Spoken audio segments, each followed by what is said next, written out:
What's up, guys? The Comics Kid 2099 here. I want to talk to you about a movie that I watched on Netflix a couple of weeks ago. This was something that I had been wanting to see it for a while, and then I saw that it was on Netflix, and so one night when I was free, I just decided to watch it. And incidentally, I wanted to do a review of this shortly after I saw the movie, when my thoughts on it would have been much more fresh, but I ended up not doing that. I waited like 2.5 weeks since I saw it, or maybe even a little longer, but I saw the movie Horns on Netflix, and this movie came out in the year 2014. It stars Daniel Radcliffe, and I don't remember the actress's name, but it's the girl, if you've seen The Dark Knight Rises, it's Selena Kyle's younger friend, who I think she was Holly in that movie. That girl is in it, and there's some other actors and actresses. Heather Graham is in it for a very brief role, and then there's a lot of other actors and actresses that I don't recognize. And this movie is based on a book written by Joe Hill, who is the son of Stephen King, and basically the premise is, you've got this guy, Iggy,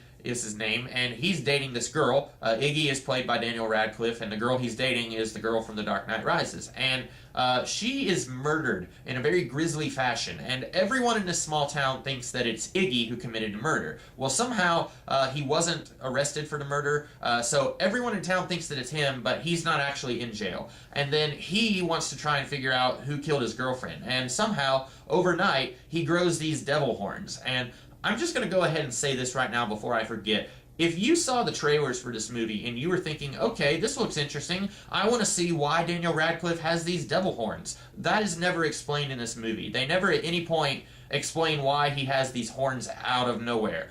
Maybe that's explained in the book. It's not explained in the movie, though. So if that's something that you were interested in finding out, you're probably going to be disappointed when you watch this movie. So anyway, he has these devil horns, and he finds out that when he has them, he can sort of convince people to do things, and he can also kind of make the truth come out without really needing to do anything. There's this one girl that he's known since he was a kid, and as soon as he walks in the room, she says something that's very forthcoming, very blunt is what she says, and then he's a little confused about it, and then he sees a few more people. All these people, they're very blasé about his horns. He's shocked about it, but all these other people, they're like, oh, hey, you have horns. They're not really, no one is reacting the way that you would think they would react, and they play that up for some really good comical use in this movie.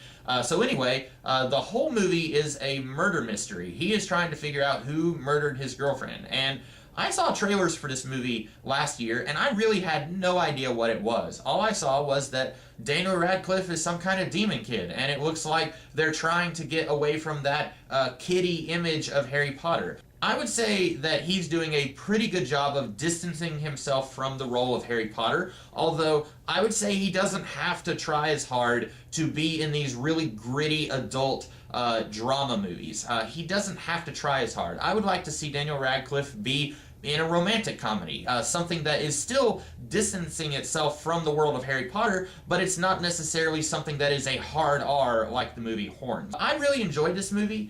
It's got some very funny moments, which when you're seeing the trailer, at least the trailers that I saw, I wasn't really getting a funny vibe from this movie. I was getting kind of a serious demonic horror type vibe. Something that's maybe a little more lighthearted than The Woman in Black, but I definitely wasn't getting something with as much black comedy as this movie has. And it has a lot of black comedy, but it's not a comedic movie. It is not a movie that you would find filed under the comedy section if a Blockbuster store still existed somewhere. It is very much, it's got some very terrifying moments, and there's some very serious moments in it, but it has a lot more comedic stuff in it than I ever thought I would see in this kind of movie.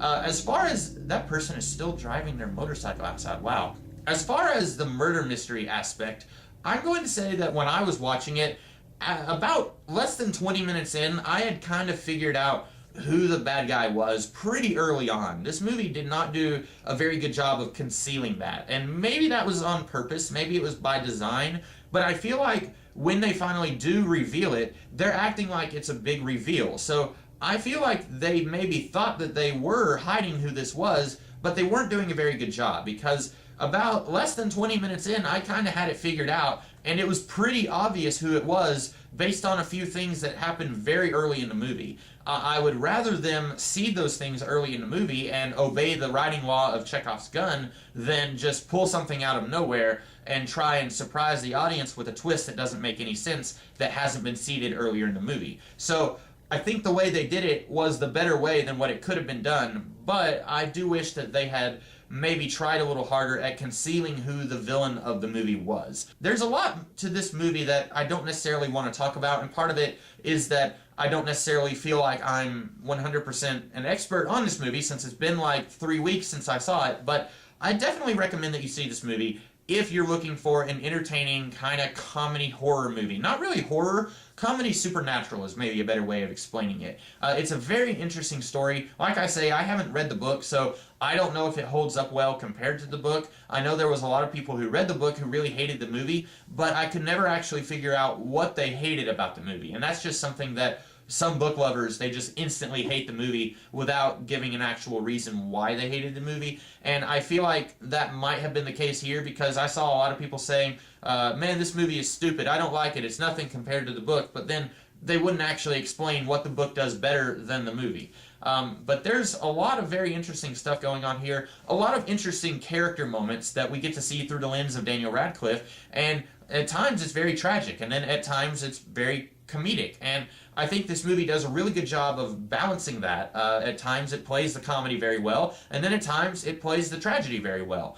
Sometimes it doesn't play the tragedy as well. I think for the most part this movie was pretty good. The ending is kind of one of the weirdest, most out-of-nowhere endings that I've ever seen in my life, and I'm not going to talk about it here because it's a huge spoiler, but the ending is very strange, and it almost makes me want to read the book just to see if the ending is as weird and out of nowhere there as it was here. If you've seen the movie, maybe you can explain to me what is going on with the ending here in the comments below. Do so, and of course put big spoiler letters in your comments so that other people who haven't seen the movie aren't going to be spoiled by your comment. That's all I have to say about this movie. I really liked it. I think that you should give it a shot if, of course, you're over the age of 18, because this movie is rated R, and I do not condone younger people under the age of 18 watching a movie that is over the age of 18. That would be illegal. I do recommend this movie if you are of age, and I think that it's pretty good. It's like a 7.5 out of 10. I think that's a pretty decent rating.